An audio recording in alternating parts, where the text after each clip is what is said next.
Hi, I'm Shauna. This is Shauna's World. Welcome back to my channel where I make videos about living intentionally.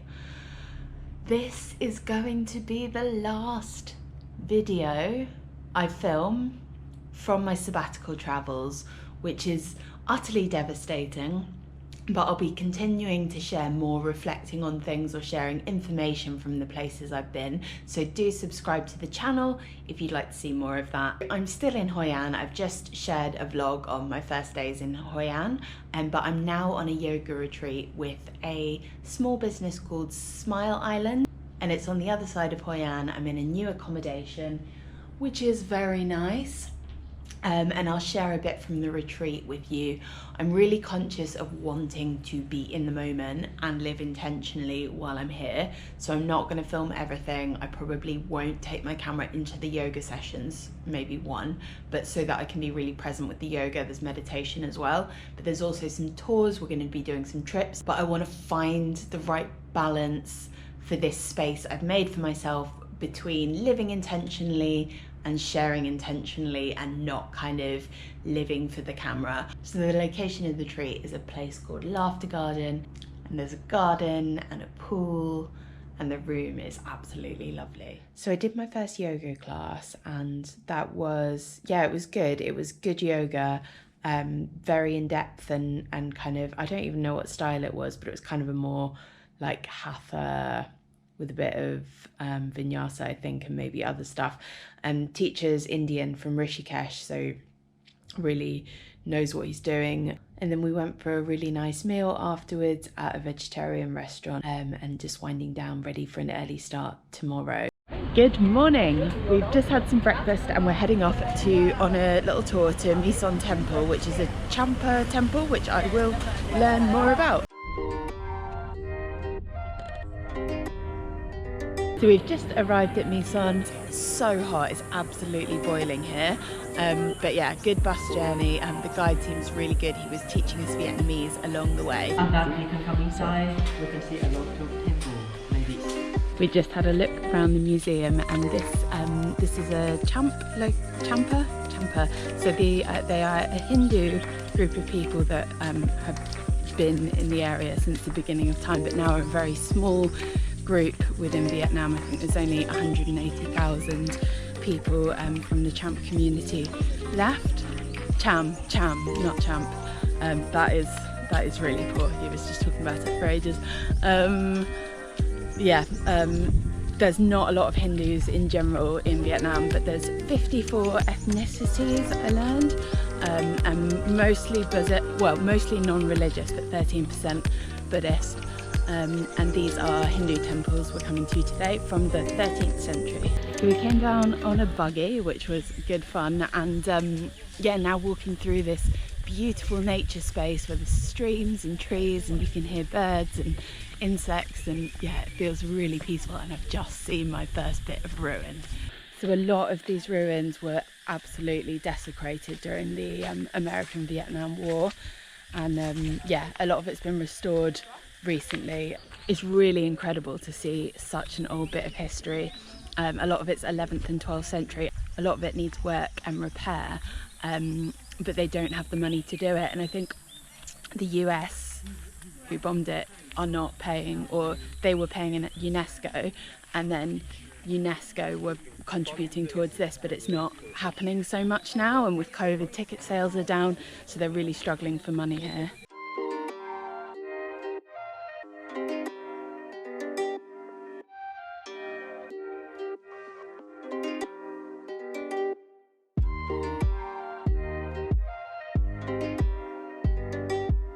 Okay, this behind me is like the most beautiful part of the temple so far, but it's so busy, but really intricate, really beautiful, and just so much history. Just stopped for lunch at a little restaurant, and we're taking the boat back to Hoi An.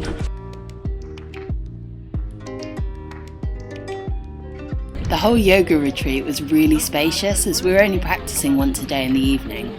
So after the Mison tour in the morning, I had the afternoon free to enjoy a local coffee shop with a view. Well, what better way to spend an afternoon after a busy morning running around temples than chilling out in a cafe that overlooks the rice paddies. And now I'm heading back to the villa to get ready for evening yoga session. So it's a new morning. I didn't check in at the end of yesterday, but just had a chill afternoon and then had a really good yoga session. It was the same studio, same guy that we're seeing every day. And I really warmed his energy this time. And I think the first day I really enjoyed the yoga, but I didn't necessarily click with the teacher. Yesterday I just felt in such a better rhythm with him. I kind of understood his energy more and just felt more at peace with his energy and how my energy interacts with that. And yeah, it's quite a forceful kind of yoga. He's kind of like, oh, really push your muscles, and you know, it's working on strength and flexibility and stuff. And usually I've done yoga for kind of nourishing my soul and looking after myself. And I know kind of pushing yourself can be a part of self-care, but very much been about kind of being gentle with myself and using it as recovery and care. Whereas this is it feels very pushing. And that's not what I associate with kind of more traditional yoga, but he's a born and bred yogi. He's from Rishikesh in India, which is like the yoga capital of the world. So who am I to question? And I've actually found myself really, really enjoying that style. So I'm looking forward to the next class tonight. We also last night took a motorbike out to a restaurant and had some hot pot, which was fantastic. And since I've been in Vietnam, I wanted to try hot pot because it's a classic here. But when you buy it in a restaurant, it comes, you know, for 3 or 4 people, and there are 4 of us at the retreat, including the leader, so we were able to share one. But usually when I'm on my own, I haven't been able to do that. I've had no one to share with. So it was really nice to do that, and it's kind of all cooked at the table, and yeah, really enjoyed. And then today, just had breakfast, and I'm about to head out on a vegan cooking course where I'm gonna learn how to cook some Vietnamese food. So we've started the cooking course, but we're starting by going to the market and getting some ingredients. I was a bit worried at the beginning because she said we were going to be cooking chicken and pork, but then she asked and it's all adaptable for vegetarian and vegan. Coriander. You like coriander? Yeah. I buy the mushroom also. Yeah. This one we call the oyster, the mushroom. Another one, this one the tofu. After buying ingredients, we headed to our location, and I thought we were just going to cook, but little did I know we'd be taking a ride in these basket boats before we got started.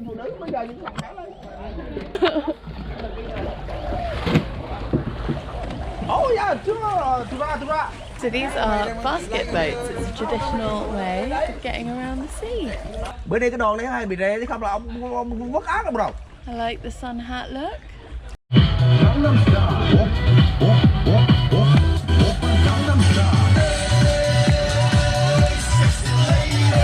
After that somewhat gimmicky interlude, I headed in for the cooking class. I got to grind up some rice flour.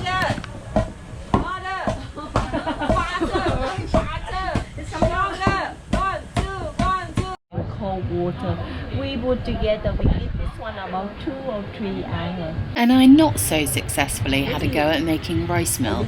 But the first time, Oh, it's leaking. Oh, you see? oh no, I ruined it. At least you want too fast, strong. Well done. I ruined it. I fared slightly better with rice paper.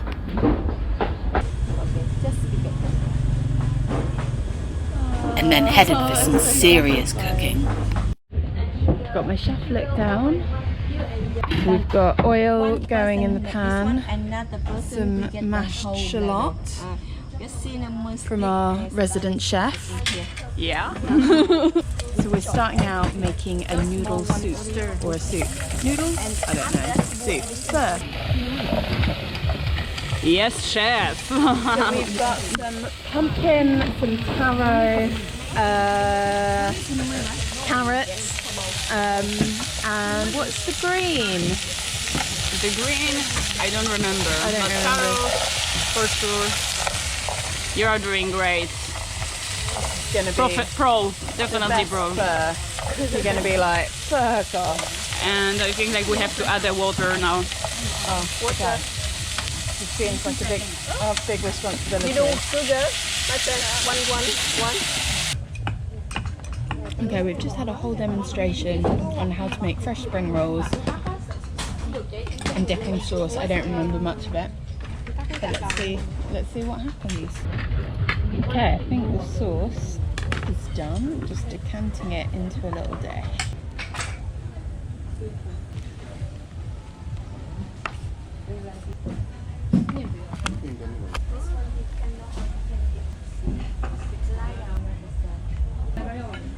My friend, wait, you follow both sides first, my friend. And then, yes, and keep rolling. Slowly, be strong but slowly. It's like home better. It's like a sushi roll. Unique, Yeah. Okay, it may not be the prettiest, but I'm quite proud of that. Okay, I think the sauce is done, just decanting it into a little dish.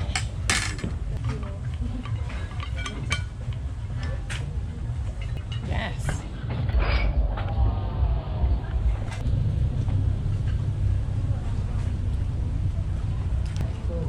That is really good. The herbs are like really fresh. And the tofu, I like the sauce. The sauce is my favourite. She dipped in with cold water. She give about 10 minutes. Yes. You just dip it in like that. 10 seconds. Beautiful. I'm not very good at the attention to detail. Well, this is the fruits of our labour. This has been on for about over an hour, and it's got all the veg and tofu and herbs and noodles. Let's see.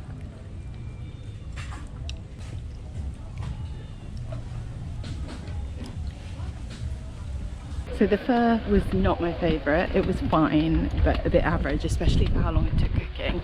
But there were a couple of other things we made that I didn't show you because I was caught up in the moment. My favourite thing we made was the ban sao, which is Vietnamese pancakes, and they were phenomenal, better than ones I had in a restaurant recently. After the cooking tour, I headed for my final yoga class of the retreat.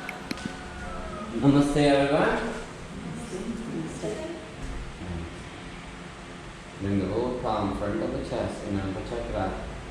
We're gonna chant 3 Om together. Take a deep inhale.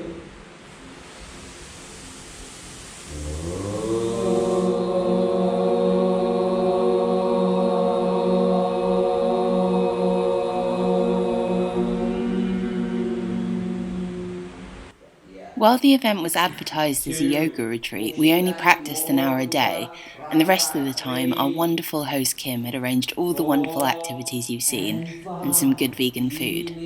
But the yoga itself was fantastic, using mostly quite simple and gentle asanas but digging really deep into it. There was a decent amount of pranayama in the sessions too, working with the breath, which is one of my favourite parts of yoga. Most of us in the West think of yoga purely as the asanas, or postures, but that's only a fragment of yoga's 8 limbs. These daily sessions were a beautiful balance, and I came away feeling more present in my body, mind and soul. Exhale down.